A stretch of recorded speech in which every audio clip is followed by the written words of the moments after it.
जब आप कल को साइंटिस्ट बनोगे तो आप अपना एब्रिविएटेड फॉर्म में आप नाम लिख सकते हो। जीनस में देखो जी आ रहा है, जी हम किसको देते हैं, रिस्पेक्ट से बोलते हैं ना, तो याद रखना जीनस का जो कैपिटल, जीनस कैपिटल से होगा। तो देखो अगर लॉजिक से समझोगे कोई भी टॉपिक तुमको बहुत आसान लगेगा, तुरंत के तुरंत तुम्हारा रट जाएगा।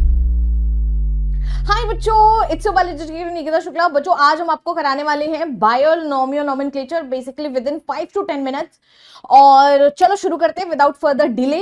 बायोनोमियल नोमेनक्लेचर क्या है, ये आपके चैप्टर 1 का टॉपिक है। देखो बहुत सिंपल सी चीज है कि हम सबसे पहली चीज आ जाते हैं नोमेनक्लेचर करते क्यों है, नाम क्यों देते हैं। नाम बस इसलिए देते हैं क्योंकि हमारे लिए आइडेंटिफिकेशन इजी हो जाएगा। अगर किसी का 10 नाम है तो मान लो तुम्हारा नाम रामू चिंटू पिंटू 5 नाम है, तो कोई बोलेगा रामू कहाँ है, जिसको तुम चिंटू के नाम से जो तुम्हें जानेगा उसको लेगा नहीं भाई मैं तो उसे जानता नहीं हूं। तो ऐसे ही आपको पता है कि मिर्ची को यूपी में मिर्चा बोलते हैं, जो चिली होती है, कलकत्ता में उसको लंका बोलते हैं। तो ऐसे ही अगर मान लो प्लांट्स और एनिमल्स के नाम डिफरेंट रहेंगे तो पता चलेगा कि कई सारे साइंटिस्ट अलग अलग जगह रिसर्च कर रहे हैं, वो अपनी स्टडीज को साथ में कंबाइन ही नहीं कर पा रहे हैं, और क्या होगा, बहुत ही प्रॉब्लमेटिक हो जाएगा, मतलब इट्स इम्पॉसिबल। सो हमारी पढ़ाई में आसानी के लिए, समझ में आसानी के लिए हमारी रिसर्च एक ही साथ होती रहे, इन सारी चीजों के लिए हमने क्या किया, नोमेनक्लेचर दिया है। अब देखो नाम का क्या मतलब है, क्या तुम रख दोगे रामू, या फिर ऐसे नहीं रख सकते ना, कोई भी नाम नहीं रख सकते, तो उसके लिए क्या है बायनोमियल नोमेनक्लेचर आया। बायनोमियल का मतलब होता है बाई, बाई का मतलब होता है टू, है ना, मतलब दो नाम का सिस्टम है, मतलब उसमें दो वर्ड हो गए, जैसे निकिता शुक्ला, ठीक है, तो निकिता एक वर्ड हो गया, शुक्ला दूसरा वर्ड हो गया। ऐसे ही नोमेनक्लेचर का मतलब होता है नाम देना, ठीक है। तो देखो ये इनको पहचान रहे हो, इनको पहचान लो, ये तुम्हारी जिंदगी में बहुत ही रंग लाने वाले हैं। 11th अगर आपने अभी भी शुरू किया है। ये है कैरोलस लिनियस बाबा, इनका नाम खुद का 3 वर्ड का था, कैरोलस बॉन लिनियस। इन्होंने कहा नहीं मैं भी बायोनोमियल नोमेनक्लेचर फॉलो करूंगा, इन्होंने अपना नाम कैरोलस लिनियस रख लिया, ठीक है। तो आपसे ये क्वेश्चन पूछा जाता है कि किसने बायोनोमियल नोमेनक्लेचर का कॉन्सेप्ट दिया, किसने है, ये 1 मार्क्स का क्वेश्चन आता है।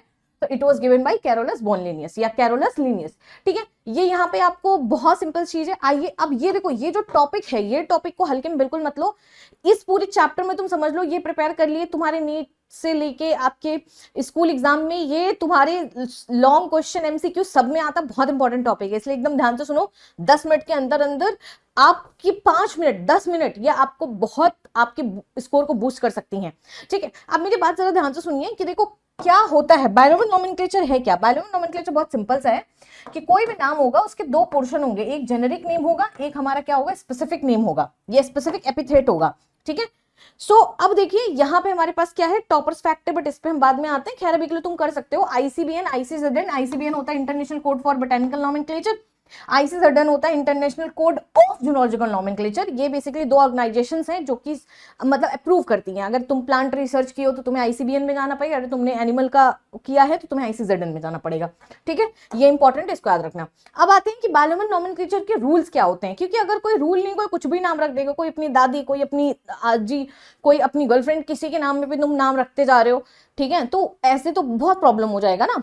तो इसलिए कैरोलस लिनियस ने बोला कि देखो जो आपके पास नेम होना चाहिए, सबसे पहली चीज है इसके अंदर 2 वर्ड होंगे, ये हम ऑलरेडी आपको बता चुके हैं, और नेम की जो ओरिजिन होनी चाहिए लैटिन होनी चाहिए। अब तुम पूछोगे ऐसा क्या मैम, है ना, क्या कैरोलस लिनियस का कोई लैटिन में था, लैटिना उनको कोई मिली थी, नहीं। लैटिन एक डेड लैंग्वेज है, तो अगर इसमें कोई वर्ड अगर आप डिराइव करो या लैटिन में अगर कोई वर्ड रखो, उसकी मीनिंग बाद में चेंज नहीं होती है। तो ये बहुत अच्छा इन्होंने लॉजिक लगाया कि मान लो एक इंसान है जिसने अपने पेड़ में येलो फ्रूट होते हैं, तो उसको येलो से कुछ लिखना है टू रिप्रेजेंट कि इस पेड़ में येलो फ्रूट होते हैं। पता चल रहा है आज के 100 साल बाद येलो की मतलब होने लगा काला, तो पूरा बर्बाद हो जाएगा ना। तो इसलिए लैटिन एक डेड लैंग्वेज है, उसमें ना तो किसी वर्ड की मीनिंग चेंज होती है, ना तो किसी वर्ड को ऐड किया जाता है, ना तो किसी वर्ड को डिलीट किया जाता है। इसीलिए या तो नेम की जो ओरिजिन होगी लैटिन में होगी, मतलब या तो लैटिन वर्ड को ही एज इट इज कॉपी रख दो, या तो लैटिन से डिराइव हो, मतलब समझ लो थोड़ा बहुत उसी में अल्टरेशन ऊपर नीचे स्पेलिंग करके बना दो उसी से, कि हाँ इंसान समझ सके कहां से आया है ये, ठीक है। इनको हम लिखते हैं इटैलिक्स में। देखो लैटिन जो है ना, लैटिन लैंग्वेज आपकी इटैलिक्स में लिखी जाती है। लैटिन लैंग्वेज कहां लिखी जाती है, इटैलिक्स में आपकी लिखी जाती है। तो ये रिप्रेजेंट करता है इटैलिक्स में लिखना कि हाँ ये आपका लैटिन वर्ड है। देखो 2 वर्ड होते हैं, मैंने आपको पहले बताया, एक वर्ड होता है जीनस, एक वर्ड होता है आपका स्पीसीज, ठीक है।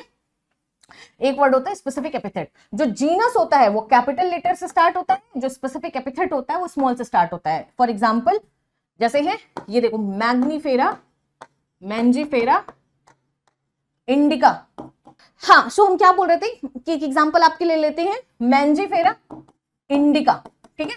तो देखो यहाँ पे क्या हुआ, फर्स्ट जो हमारा जीनस है वो कैपिटल लेटर से है, जो स्पेसिफिक एपिथेट है वो स्मॉल से है, ठीक है। और उसके बाद हमारे पास क्या होता है, ये रिप्रेजेंट कर रहा है जीनस, ये रिप्रेजेंट कर रहा है स्पेसिफिक एपिथेट। जब भी अगर हम अंडरलाइन करेंगे, जब भी हम हाथ से लिखेंगे, जैसे मैंने लिखा तो इसको आप अंडरलाइन करोगे। ये एक ऐसी है जो बच्चे कॉमनली मिस्टेक करते हैं, ठीक है। जब भी हाथ से लिखते हैं तो ऐसे कर्सिव में लिख देते हैं, ऐसे टेढ़ा टेढ़ा करके, उनको लगता है ये तो इटैलिक्स हो गया तो मुझे मार्क्स मिल जाएंगे, नहीं मिलेंगे मार्क्स, ठीक है। तो आपको हमेशा अंडरलाइन करना है, सेपरेटली करना है, कभी भी ऐसे नहीं करोगे मैग्नीफेरा इंडिका एक लाइन में उठा कर डाल दो, ठीक है, ये भी बहुत बड़ी गलती है, मार्क्स नहीं मिलेंगे। और दूसरी चीज है यहाँ पे जो ऑथर का नेम होता है वो इसके बाद आता है, जैसे लीनियस का लिन आएगा, ऑथर का नेम अंडरलाइन नहीं होता, एब्रीवेटेड फॉर्म में होता है। एब्रीवेटेड मतलब शॉर्ट फॉर्म में, हर साइंटिस्ट का अपने एक एब्रीवेटेड फॉर्म होता है, ठीक है। जैसे इसको लीनियस ने दिया था तो लीनियस का होता है लिन, तो आप अपना भी एब्रीवेटेड फॉर्म में अपना, जब आप कल को साइंटिस्ट बनोगे तो आप अपना एब्रीवेटेड फॉर्म में आप नाम लिख सकते हो। तो अगर हम पूरा रिवाइज करें, रिवाइज करना बहुत सिंपल से, बायनोमियल नोमेनक्लेचर दिया किसने, कैरोलाइस ने दिया। बायनोमियल नोमेनक्लेचर नाम में क्लियर है, 2 वर्ड होगा, पहला वर्ड जीनस, दूसरा वर्ड स्पीसीज। जीनस में देखो जी आ रहा है, जी हम किसको देते हैं, रिस्पेक्ट से बोलते हैं ना, तो याद रखना जीनस का जो कैपिटल, जीनस कैपिटल से होगा, बड़े लेटर से होगा, क्योंकि उसको इज्जत देनी है। S for species, S for small epithet, है ना, एस फॉर स्मॉल लेटर, तो ये आपका क्या होगा, स्मॉल से होगा। यहीं पे अक्सर बच्चे गलती करते हैं, लैटिन वाला बच्चे अक्सर भूलते हैं, लेकिन इसका मैंने आपको लॉजिक बता दिया कि वाई लैटिन, तो now you will not forget. Italics में क्यों लिखा जाता है ये भी तुमको पता है, क्योंकि it represents that the word is from the Latin, ठीक है। हम अंडरलाइन क्यों करते हैं, क्योंकि नहीं तो आपका नॉर्मल वर्ड सेपरेट नहीं हो पाएगा कि ये साइंटिफिक नेम है, ठीक है, तो उसको स्पेसिफाई करने के लिए। और इसको हम इटैलिक्स लिखने पे काम क्यों नहीं चलता, क्योंकि नॉर्मल भी बहुत बार हम कर्सिव लिखते हैं तो इटैलिक्स की तरह ही लगती है।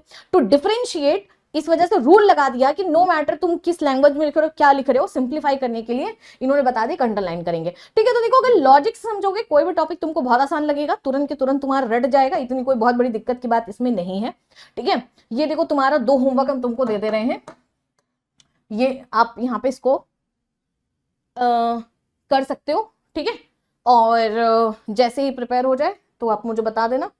और ये देखिए यहाँ पे ये होमवर्क है, और ये जो पीडीएफ है, I will share this PDF with you on Telegram, तो आप ज्वाइन कर लो, ठीक है। अच्छा चलो, एक हम तुमसे और ट्रिक क्वेश्चन पूछ रहे हैं, इसी चैनल पे एक शॉर्ट वाला सेक्शन होगा, ठीक है।